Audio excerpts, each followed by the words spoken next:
Okay, I think we'll get started. Welcome everyone to Tayside Grand Rounds. My name is Leslie Crichton and I'm one of the co-chairs along with Tom Fardin, and we're here every week as always on a Thursday at 1 p.m. on the same Zoom link. And as always, if you miss us or you want to catch up on anything, you can Google Tayside Grand Rounds and you'll find our YouTube channel, which has a copy of, I think, all of the recordings for the past several years now. This week, we're welcoming Alex Doney, who's a clinical lecturer and an honorary consultant in the Department of Population Health and Genomics at the University of Dundee. And he'll be talking about implementing precision medicine in the NHS, insights and opportunities from the Tayside P4Me initiative. Good. Okay, thanks very much and welcome everyone. I wish I could see you all and meet you all. It's kind of strange doing meetings like this in terms of generating conversations, but I will tell you the story of what we're doing and why, and perhaps how some colleagues can perhaps join in with this initiative in the future, which I very much hope will be the case. Just to say that most of what I'm going to tell you about today relates to precision medicine in cardiovascular diseases and management, whereas everything that I'm going to say will and can apply equally to other areas, particularly of chronic long-term conditions. It's just that's the business that I guess I'm involved in. This is part of the problem, and we know that as we get more mature, more birthdays we have, the more risk we have of developing chronic long-term conditions for which there are a range, increasing number of medications available. And the more drugs we take as we get more mature, the more chance of side effects that we have. That's one of the biggest problems facing conventional medicine at the moment. And I borrowed this slide from my colleague, Professor Tom MacDonald. I think it's a very good slide, so thank you, Tom.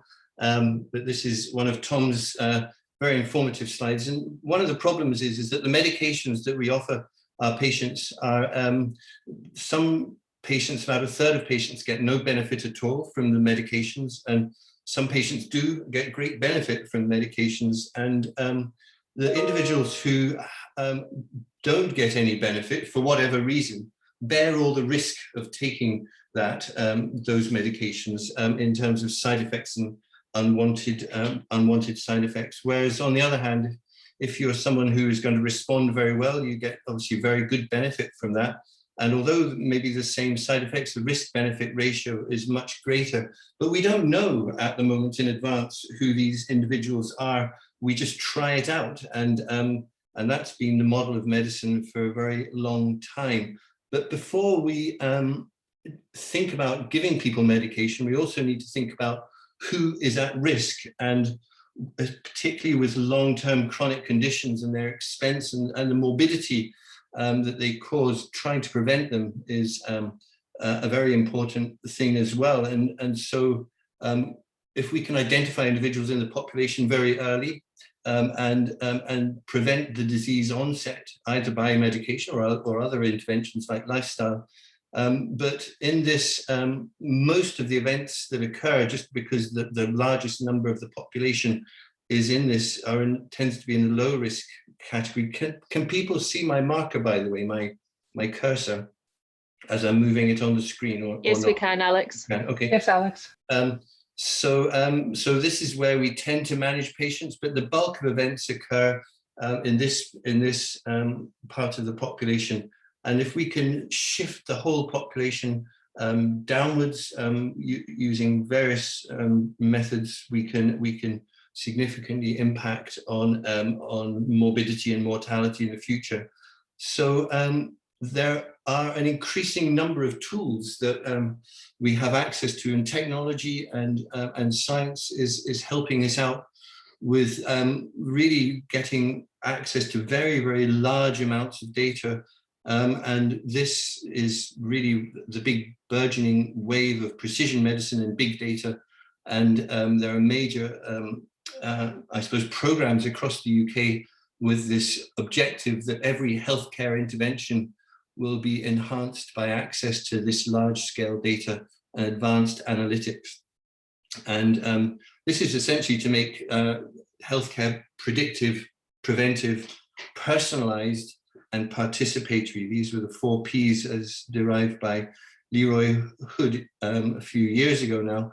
And it's all about getting the right drug to the right patient at the right time. And one of the big resources that we have is for doing this is genomic data, and we'll see some more about that in a minute. So this is really the concept within precision medicine of personalized medicine. And on the left-hand side is how we have been managing medicine for many, many years. We take all types, and the standard approach at the top there is we just give them the best treatment that we can think of in terms of largely drugs, the average effect of a drug in an average population. But as we saw earlier, some people just don't respond, and here it's 20% it's effective in 20% of the population only. Whereas if we have better information about the patient in advance, we can make this tailored approach, and it doesn't necessarily need to be a treatment. It can also be a tailored screening approach to divide the population up into people who really will respond, or who you'll get the biggest bang for your buck in terms of screening, for example, and you get much greater effectiveness as a consequence. And I really like this term. It's an American term, but it really just does, in a word, encapsulate the whole concept, and that's theranostic. So on the one hand, at the same time as diagnosing who needs to be treated, you also know which therapy they will most respond to within the same context. And this is to maximally benefit patients while causing minimum harm. And it's simply about using existing information better. So one of the biggest burgeoning sources of big data is the human genome, 3 billion base pairs. And a large amount of research, and quite a lot of research I'm going to show you today is based on the human genome. Many years ago, we used to measure single nucleotide polymorphisms, and that's consistent with our concept of a test. In other words, you know what you want to test, and you test it, and you get the result of that. And that's a single nucleotide polymorphism, which is this entity here within the genome. A single base pair and a variant of that exists commonly in the population. But more latterly, these genotyping arrays have become very, very common. And in these genotyping arrays, you can genotype simultaneously up to 2 million SNPs across the entire human genome. And you can impute that to 20 million SNPs based on haplotype arrangements within the human genome. So you can get a vast amount of data on a particular individual from these tests that are being done now at scale. But of course, then there's whole genome sequencing, in which case you measure every single base pair across the 23 chromosomes across the whole genome, and you get all of the data. And the point is that this data is becoming increasingly cheap now. Here is my colleague, Professor Colin Palmer, who got his whole genome sequenced just as a result of going to a conference. I was very envious about that. But the cost essentially of obtaining a whole human genome has fallen drastically over the past few years, and it's now less than the cost of obtaining a single CT scan on a patient. So the cost has fallen very, very rapidly. And similarly for whole genome genotyping on those chips that I was just telling you about, the cost has fallen to about the cost of a chest X-ray. So very briefly, this kind of genome-wide association scan is how we determine across all of those many millions of single nucleotide polymorphisms which ones are relevant with respect to a disease. And so we do this test essentially for every single one of these spots, which is a single nucleotide polymorphism. We determine the association of this with a particular disease. Does it increase the risk of disease X? And we do that 20 million times. And that's what you're seeing here in this graph here. And it tells you that these particular genes are or these variants are very strongly associated with a very, very high probability with disease. And I just want to show you this infographic. This is the rate of progress with respect to doing genome-wide association scans across the human genome over the past few years. And you can see it's accelerating, so that at the moment, at this time, we have vast amounts of information about different areas in the genome across all of these different chromosomes that are associated robustly, very strongly with disease. And of course, that allows us to understand much more about using that kind of technology, who is going to respond to medications and who is not going to respond to medications. And there are large consortia now. This is the CPIC consortium, the Clinical Pharmacogenetics Implementation Consortium, who provide all of the information, the resources, etc., for being able to decide which genes to look at out of those 2 million SNPs, sorry, or 20 million across the genome once imputed, and which ones would interact or be associated with drug response. And here's an example of statin intolerance with respect to a particular gene and gene variant SLC01B1, and there's some grade A evidence for the association of, or the influence of this particular variant with side effects on simvastatin. And there are very, very many guidelines that this site produces. And this is being used in many centers across the world, in Europe, and also in America. This is one particular example, Ubiquitous Pharmacogenomics, who their mission statement is to make effective treatment optimization to every European citizen. And I guess what I'm trying to do in Tayside is make that available for people in Tayside as well. We're going to hear a little bit more about that in a minute. But this is happening already in many healthcare systems. This was an example of one of our patients that came to our cardiovascular risk clinic a little while ago, who actually paid to get his genotyping done. And it turned out that he was an intermediate transporter and therefore had a warning against atorvastatin with his SLC01B1 genotype. He was a clopidogrel normal metabolizer, which is good. We're going to hear more about that later. And again, this same variant was associated with risk of myopathy with rosuvastatin. So patients are doing this themselves, and this is a part of a growing change within the way we practice medicine. So I mentioned earlier on about identifying people who are at risk in order that we might intervene with therapy to prevent events. And one of the biggest changes that's happened very recently is these genome-wide risk scores. This is 1.7 million single nucleotide polymorphisms that build to make a risk score for cardiovascular disease. And you can see that individuals with a very, very high risk score, this is the total risk factors that we normally record in the clinical setting, in the clinic, but with the addition of the gene score, a significant increase in the C index for prediction. One of the important things here is that it provides meaningful lifetime risk estimates of coronary artery disease quantifiable at or even before birth, which means that we can start identifying people very, very early in the population and perhaps intervening in all sorts of ways. And that's where we need to develop evidence for how that will work.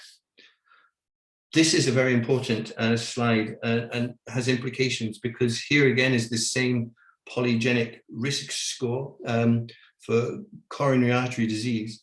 And importantly, what this is identifying is that people in the top quintile of risk have a 20-fold, we can find 20-fold more people at a comparable or greater risk than were found by familial hypercholesterolemia mutations in previous studies. So in other words, we're able to identify very large numbers of people in the population who have extremely high risk, such as a monogenic disorder, such as familial hypercholesterolemia. So we can identify these people and treat them. And for example, people who are at very high risk, who have a very high genetic risk, respond much better, for instance, to PCSK9 inhibitors compared to people who are at very high clinical risk, but without a high genetic risk. And you can see that the hazard ratio for risk reduction with PCSK9 inhibitors was significant, but not huge. Whereas if you're at very, very high genetic risk, irrespective of clinical risk, a much greater reduction. So the treatments that we have available can treat people with very high genetic risk. So in Tayside, we have been collecting genome-wide data on increasing numbers of people. This is the share population who you might be aware of already, who people are signing up into share. And across Scotland, over 280,000 people now have taken part in share. And what happens in share is that people, we can use leftover spare blood and we can store it in the fridge, and also genotypes. And this is, this is Colin again, who's running this and wants everyone in Tayside to have their own sequence eventually. So at the moment, about 1 in 10 people in Tayside have pre-existing genome-wide genotyping, and you can see this graph here. This is the number of samples in the freezers compared to the number of people. So we're beginning to amass more and more of this spare blood. So this is 100,000 samples. But all of this data is being stored within a safe haven environment for research. One of the things that we can do with that data is we can do all sorts of studies. So I'm going to take you on a little whistle-stop tour of some of the studies that we've done in the past and are still doing with respect to this data. So we mentioned SLC01B1, which is what that patient had genotyped that came to our clinic. And we know from this paper that, that this gene is associated with risk of myopathy in this genome-wide study on people who are taking statins, the well-known muscle problem associated with statin.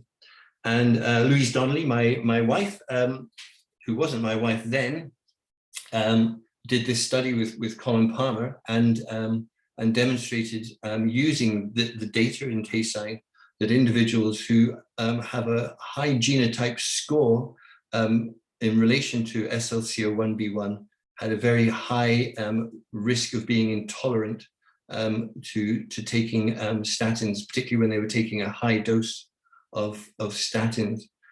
And we know that statin intolerance is common, and the rate of intolerance increases as the dose increases. And based on this particular genotype, only 7 people need to be treated for 1 person to experience intolerance. And so here's an example of causing discomfort and pain in our patients, but perhaps if we can genotype them, we can choose the right statin or a different drug altogether, or a different approach to not cause our patients harm. So moving on to risk scores, here is an example of a risk score for blood pressure. And this is some work that I did, still not published, but demonstrates the distribution of a risk score for about 1,000 SNPs. In this case, it was published in this particular paper.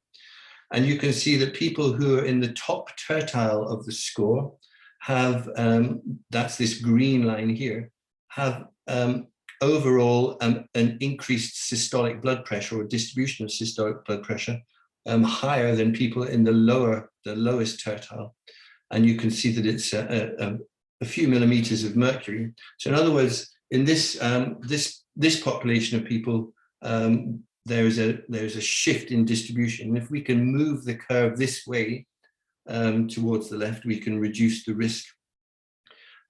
This is in Tayside. So this is people, and largely diabetic patients, and all of these patients are being well managed. They're being seen regularly in clinics, and they're getting blood pressure lowering medications by doctors based on their blood pressure. And it's important to realize that in spite of being treated, these blood pressures were still raised. So here is the maximum number of blood pressure drugs in the top tertile, and you can see that very many more people were on 4 medications if they were in the top tertile of the gene score compared to people that were in the bottom tertile, and the opposite is the case for individuals who are in the bottom tertile. And so each additional blood pressure therapy did lower blood pressure by 2.3 millimeters of mercury, and individuals in the top tertile were on average greater numbers of medications. But in spite of that, in spite of being well managed and being seen in clinic and having these drugs, their blood pressure over a lifetime was greater. So people in the top tertile had this significant increase of blood pressure of 5.2 millimeters of mercury, higher than people in the bottom tertile. And 5.25 millimeters of mercury is a big deal on a population level. And you can see that this was throughout life.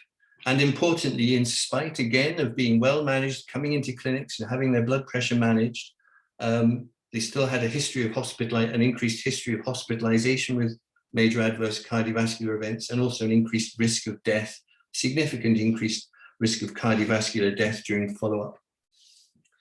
And similarly, my colleague Iffy has been looking at a cardiovascular risk score for overall cardiovascular risk rather than blood pressure, and has demonstrated that individuals in the top tertile have a very significant hazard ratio compared to the bottom tertile, 82% risk increase, and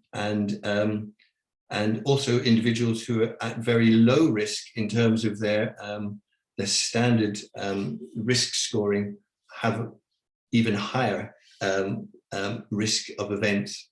And if you divide this into quartiles of individuals who are below medium genetic risk and above medium genetic risk, and below median cardiovascular risk score and above median cardiovascular risk score, you can see that the greatest risk is in individuals who are high in both and the lowest risk at the bottom. But the median for people in both categories that are median, still individuals with a genetic risk are higher. So the next thing I wanted to talk about is clopidogrel.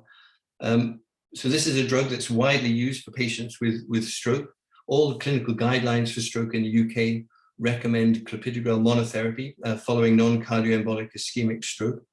And we all know and have known since we've started using clopidogrel that it's a prodrug and requires metabolism in the liver to be activated.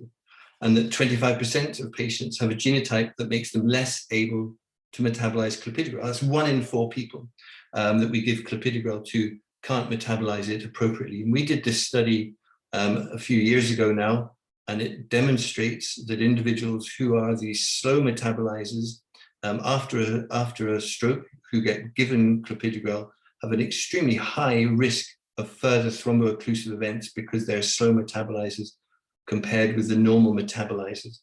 And when we meta-analyzed this with a randomized controlled trial from China, our study estimate was about the same in terms of the meta-analysis. So this means that patients who are coming in and having strokes and being given clopidogrel, if we can identify the slow metabolizers, we can prevent them from having further events.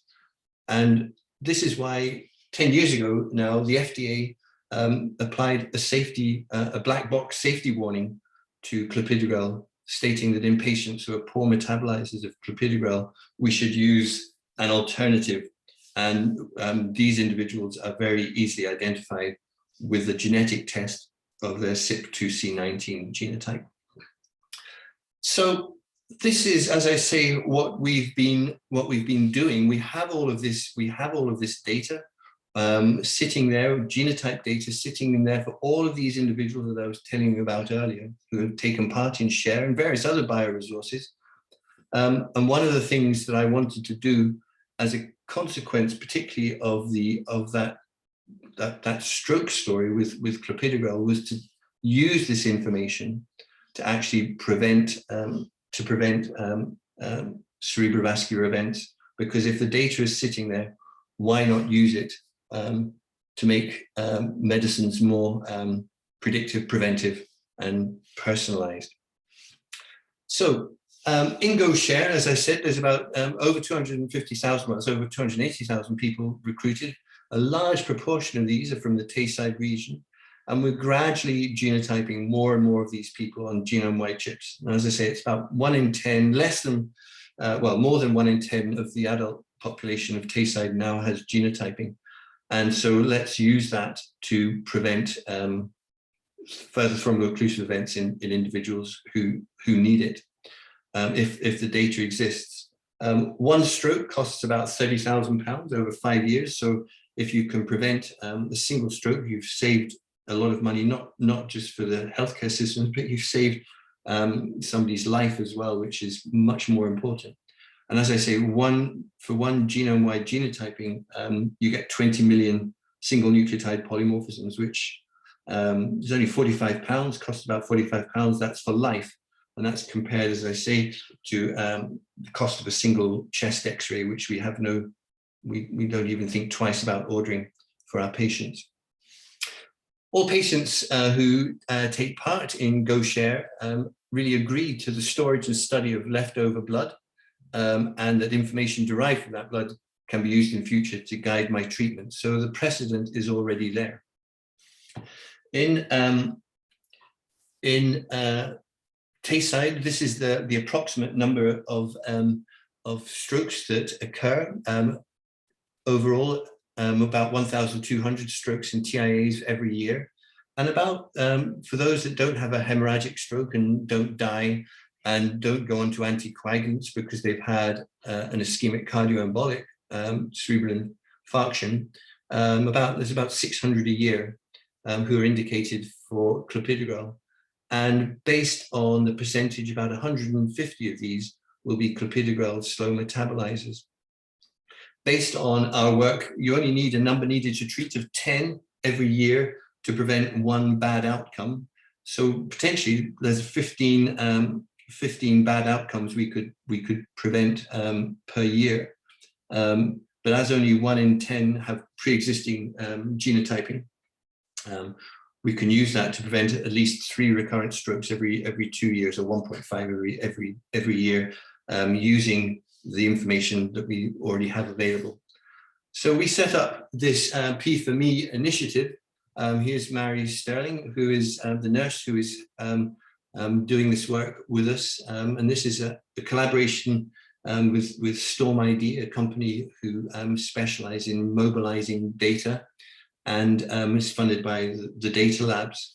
And here what we're doing is we're taking the clopidogrel metabolism status for patients with stroke. We're looking them up on a computer, and then Mary and colleagues are making sure that patients get the right drug when they've come in with their cerebral infarction and are going to go home.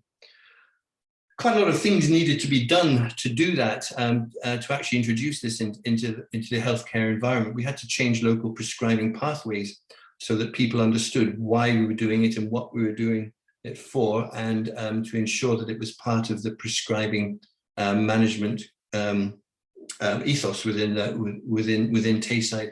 So we had to take this to the Tayside Medicine Advisory Group and the prescribing management group and edit the formulary. And this is now how the formulary talks about clopidogrel poor metabolizers. So this is an example for one particular drug that needed to be introduced to make this work. Here is Alex Matthias, who is the pharmacist who works in the acute stroke service, and again, Marion. What they've been doing is looking up individuals. This is my Chi number here. I didn't have a stroke, that's me there. When you look me up, there was no data. I haven't been genotyped yet, although I have taken part in GoShare. But this is what it looks like if you are a clopidogrel slow metabolizer. It just simply, the system just simply tells you this patient is a slow metabolizer, and it allows the pharmacist or the nurse to make make decisions about changing medications. So far, though, we've only been doing this for a few weeks. 13 stroke patients have genotypes available. It's about 1 in every 6 patients that we ask if we can look up. And 2 patients so far have been identified as slow metabolizers, and we switched those to aspirin dipridamole. And because there is no mechanism of coding pharmacogenetic paradigms such as this, we have to code patients as being allergic to clopidogrel, because there is a read code for that. And so this is the letter that we send to the doctor. Dear doctor, this patient has a genetic variant, which means that clopidogrel may be of reduced effectiveness for CVD and or ischemic stroke prevention. So please code them as allergic to clopidogrel, and add an explanation: patient has low activity of CYP2C19. So patients like this, every patient that we've approached, there's been an overwhelming positive response. It does make you wonder why, due to GDPR, we have to ask them. We do, because we're using research data, but absolutely every single person without hesitation said, yes, please do look me up and find out. And makes you wonder whether we should have an opt-out genotyping blood storage strategy for Tayside to do this, given the low costs. With respect to that, going back to this concept that the polygenic risk score identifies 20-fold more people at comparable or greater risk than familial hypercholesterolemia. I mean, it does, at the moment, this is data that's all sitting behind governance walls. But can we now be justified that we know that there are people on this database who have this very, very high risk who we can identify, and should we not be doing something about them? And where do we draw these boundaries as a society for regulating and governing this process? Just the other thing that Mary pointed out when I was chatting to her the other day is that patients find this very reassuring, and doctors, that we know that patients are on the optimum treatment.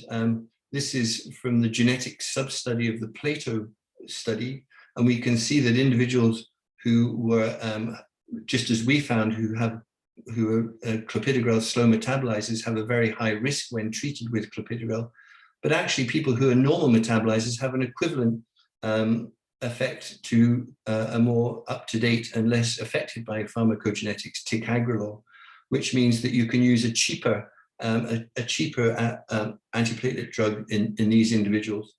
And this is some latest data demonstrating that if you do select people based on their genotype using clopidogrel, it's non-inferior to using other more expensive antiplatelet agents. So we've created this pipeline now for genotypes to prevent disease, or to improve safety and effectiveness of medications. And there's a range of other things we can pass down this pipeline. And one of the things that we can do is look at statin side effects. We can look at codeine and also polygenic risk scores. I think this is very, very important, because screening for atrial fibrillation is really important, because this is a disaster when this happens. For people who have silent atrial fibrillation, they don't know, they never get an anticoagulant, and then they come into the acute stroke service with a very large, devastating, life-changing cerebral infarction. Whereas these people can be screened for and identified using a polygenic risk score. And we've looked at this in Tayside, and we've demonstrated that for people who are in the top quintile of risk for a polygenic risk score, have a very, very high lifetime risk. So this is a hazard ratio of 1.21 change per quintile of moving through these quintiles. And in spite of being treated, people still die, or in spite of availability of medication, people still die as a consequence of atrial fibrillation not being treated. So finally, and briefly, just to say that there are other sources of data other than genomics, and this is the sort of big data approach. And one of the things that we're involved in with colleagues here at the University of Dundee is looking at other sources of data that's perhaps more to do with how the tissue responds to background risk and lifestyle rather than your genomics, because you can extract information, latent information that's contained within images about the overall health of the body, particularly the vasculature, particularly taking deep learning approaches, which is really making the news at the moment. Almost every week there's another deep learning paper demonstrating the ability to extract information from tissues. And some of the work that we're doing in our group is looking at the retina, for example. And this is one of our PhD students, Adi, this is part of his PhD, and some colleagues who are developing this software. And Iffy again has been looking at this and demonstrated, for instance, that you can, just like you can derive a genomic risk score for cardiovascular disease, you can derive a retinal risk score using information from the retina and find people who are very much greater risk of developing cardiovascular outcomes based on their retinal score. And Iffy is combining gene scores and retinal scores together with some other work that he's been doing. So that's fascinating work. And of course, there are all sorts of other images in the increasingly ubiquitous Professor Emily Jefferson. She's now, I'm sorry if Emily's online, I still have you as Dr. Emily Jefferson. But there is a large range of other images which can be subject to deep learning and machine learning to extract information from, to also contribute to determining risk of developing disease. And one of our colleagues, Douglas Steele, is looking at brains with respect to dementia, again with Emily Jefferson. So this is the ultimate direction of travel that we're taking with StormID, and the philosophy of what we're trying to develop here is essentially putting all of this information into the hands of patients for whom it's very, very much more relevant. And I like to call this the Uberization of healthcare. In other words, Uber has changed the way we order taxis, and also changed the way we order meals and various other things. So why not change the way we order healthcare or interact with healthcare? So here we've got a patient who on his mobile phone can see his various risk scores and also his particular risk of taking different medications. And he can interact with the pharmacist to be able to ensure that he or she takes the right medication or is prescribed the right medication. The pharmacist can see this as well on her systems, but also we can collect information directly from the patient, such as blood pressure monitors, cholesterol, remote monitoring of atrial fibrillation using devices that are becoming more and more ubiquitous. And this is about getting the right information to the right patient at the right time. And this will have a huge impact on the way people interact with the healthcare system, being able to use their data better. So these are the main areas of things that need to be developed in order for precision medicine to have an impact, both locally and globally. We need more individuals with genotyping and with other sources of information that we can use. At the moment, it's only about 1 in 6 to 1 in 10 individuals, but that means a large number of individuals are not getting the benefit of making use of that data. But there is issues around regulation, clinical evidence generation, and quality improvement, which need to go hand in hand with that, and the infrastructures need to be developed to do that. There's also a lot of knowledge transfer that's required. We need to teach people, we need to train people, patients need to be aware of this. There's such a huge amount of taking all of this on board, and it's a very small part currently of the medical curriculum, but this is certainly going to change the lives of younger colleagues who are going into medicine and currently training in medicine. This is going to be a large part of their future increasingly, and it's a very important part of what needs to happen going forward. And there's also the whole issue around data integration, mobilization, decision support systems, etc., in terms of how this actually can happen. And I have this godlike figure here in the middle of the screen because that is the magic that needs to happen. It's about really making the movement of information, as I say, the right information about the right patient at the right time needs to happen. This is going to be a huge issue. The white line on the left going into the prism is how we currently think about disease management. We think of hypertension, we think of diabetes. We're thinking of these diseases as largely single clinical entities.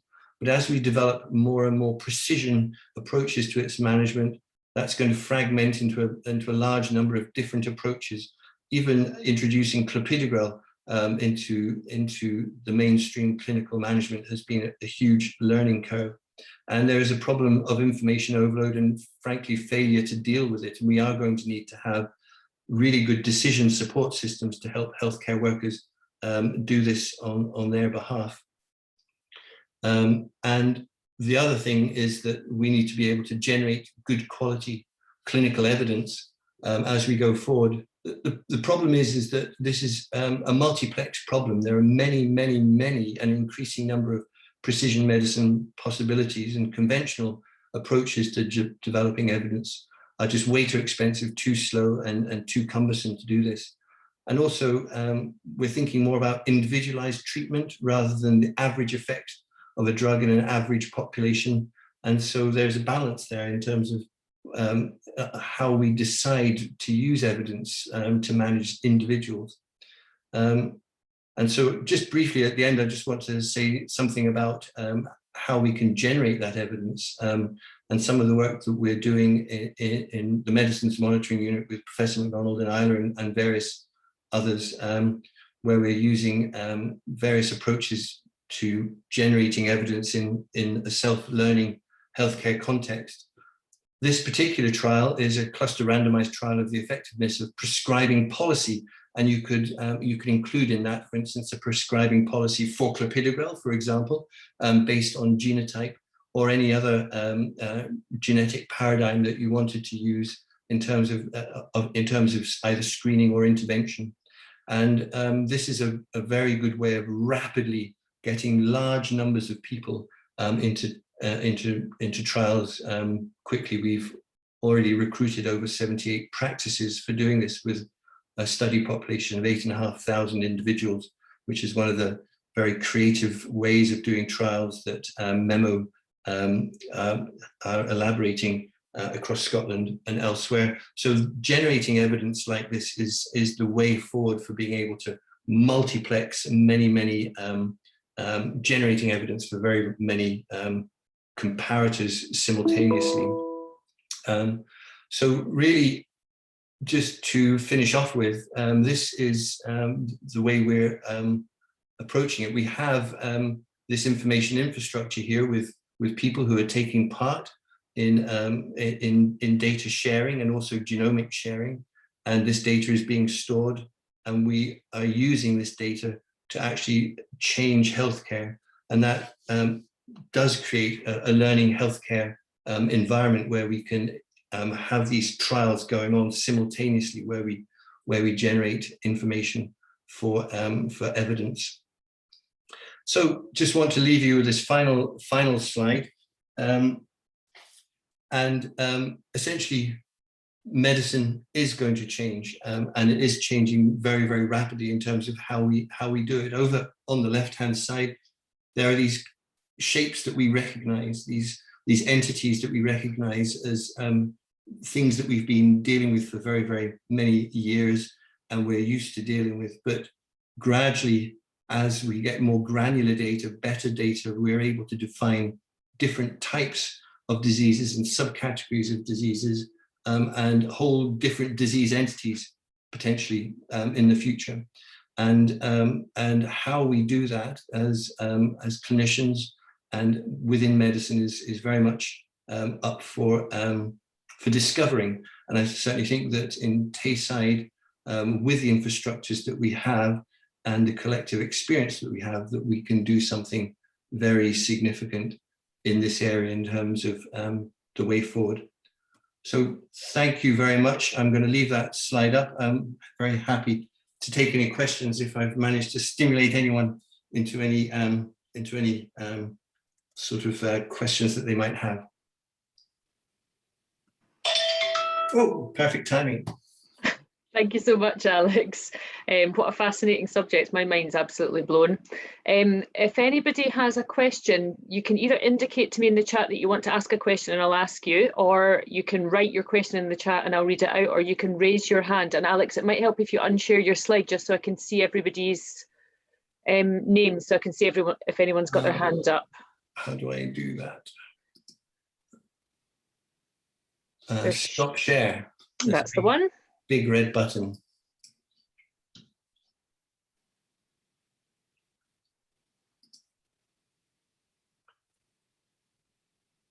I can see Tom McDonald has got his hand up. Alec, thanks for a great talk. You won't be surprised what I'm going to ask you. I think I've already thought of it, and I've prepared. So yes, Tom. So a week or so ago, with colleagues in the London School of Hygiene, we published a paper in the BMJ, and we took 200 people who had statin intolerance and randomized them to statin or placebo and crossed them over 6 times. And we asked them at the end of each statin period and each placebo period what their symptoms were. And guess what the result was? No difference in symptoms in patients with statin intolerance, which I think about 3/4 of the patients went back on the statins having learned that they couldn't tell the difference between statin and placebo. And in large trials, there's 3% of people get statin intolerance, but in the real world, there's a huge percentage more. That's the problem we face, is there may well be a few people with this genetic predisposition, but how do you sort that out from the nocebo effect? Okay, as I say, I did entirely anticipate that question, and Louise and I were just discussing it just before the meeting, in fact. So thank you.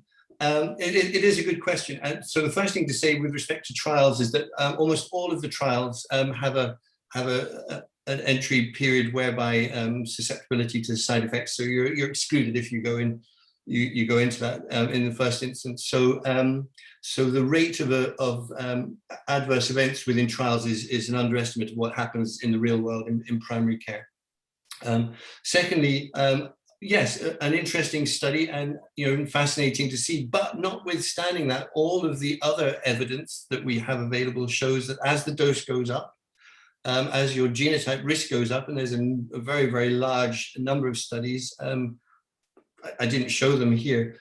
All indicate that if you are at genetically increased risk of having side effects, you will stop more and more frequently. So how we reconcile those two findings, Tom, is moot. Maybe these people are just people who are always going to have side effects no matter what you do and how you and it doesn't really help in the end in terms of being able to decide who should and who shouldn't get medications.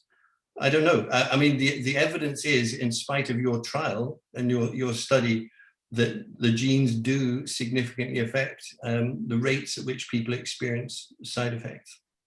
I'll leave that with you. Addy, I can see Addy's got his hand up. Yes, thank you very much, Alex. It was quite informative and quite a lot of learnings for me as well. My question is, if we go to the future where on what you said, the Uberization of the healthcare, but how a patient will interpret his, there is still a significant challenge with how we will address that of interpretation part for the patient.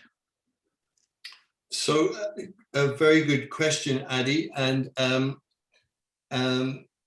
how we provide information both to patients and to clinicians is a very important part of precision medicine, in the sense that it becomes almost impossible with the number of potential interventions and the complexity of those interventions, how anyone can ever assimilate that and know what it means, even for doctors. And even this conversation that Tom McDonald and I were just having about the interpretation of risk is a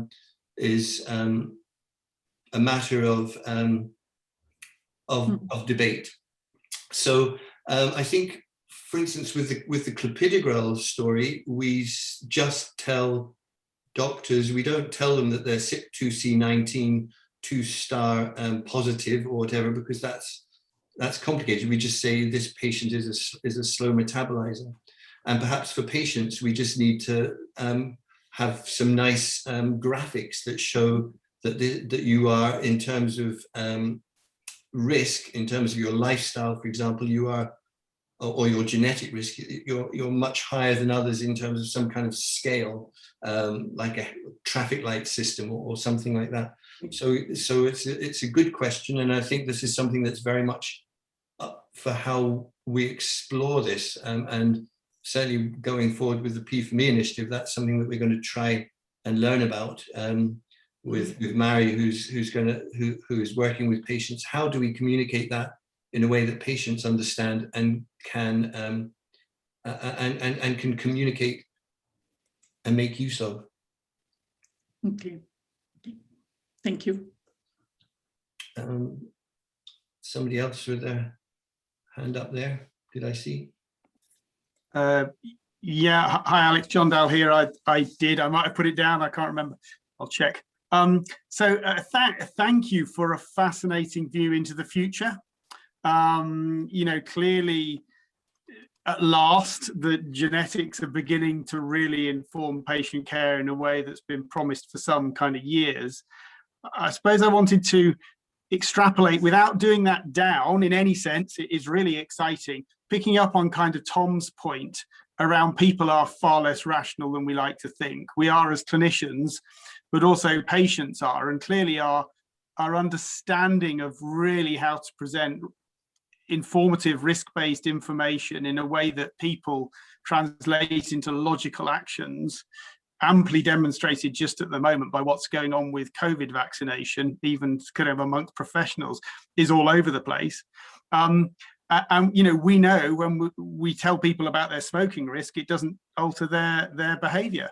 And then when we do prescribe things for people, most of whom say they're happy about it at the time, we know that their medication use is 50 to 70% of what we're prescribing in anything like the means we're prescribing it. So I suppose I'm just putting in a plea for looking into some of those more patient-facing outcomes in innovative ways as well, because I think the power of giving someone, for instance, even their own blood pressure monitor for a while, and for a fair proportion of the population, empowering them in that way suddenly gets them to engage in a way they haven't done before when they're being told what to do. And there must be clever mechanisms by which this data can be made accessible in a way that excites people about getting involved in their healthcare overall, that takes this into a slightly new zone. Yeah, that's very realistic, and I think exactly the problem, and why I had that you know, prism and the light going through it. You know, in other words, we struggle already as clinicians and patients to do the simple stuff. Even I mean, Tom will be the first one to tell you that we don't manage blood pressure. I always remember a slide from him: physician non-compliance, rather than patient non-compliance. And so even with what we would call simple, we still don't do. And you know, even with the Clopidogrel thing, which is like a no-brainer. I mean, it's you know, you can see why that needs to be changed. Even trying to introduce that into healthcare is really, really hard. Just a simple thing like that. So how we as a profession and as a society absorb all this extra complexity gets back to Addy's question. There isn't an answer for. But I think that we do have a very paternalistic approach to medicine.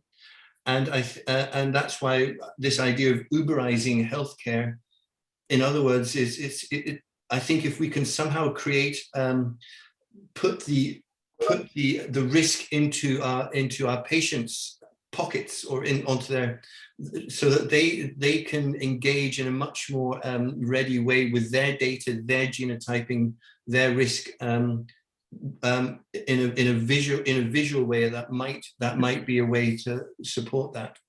Yeah, I mean, Amazon and Pinterest and everything, know what I'm interested in and feed me relevant information that's carefully selected.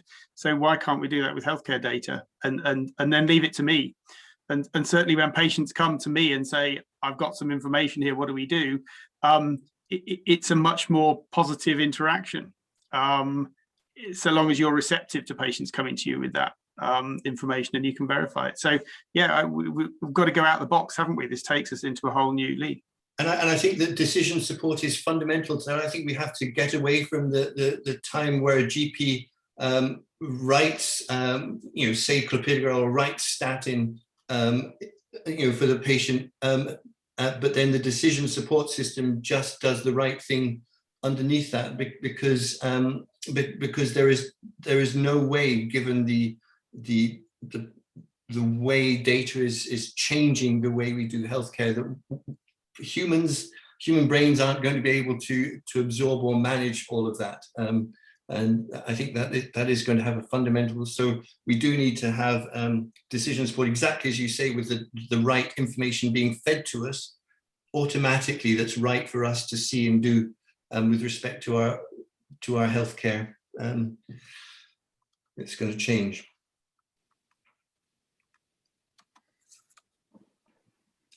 Anyone else have any questions?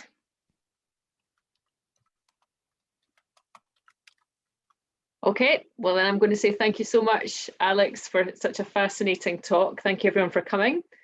We'll be back next. Oh, I meant to ask actually, Alex, where should we go if we want to find out anything else about your work? Where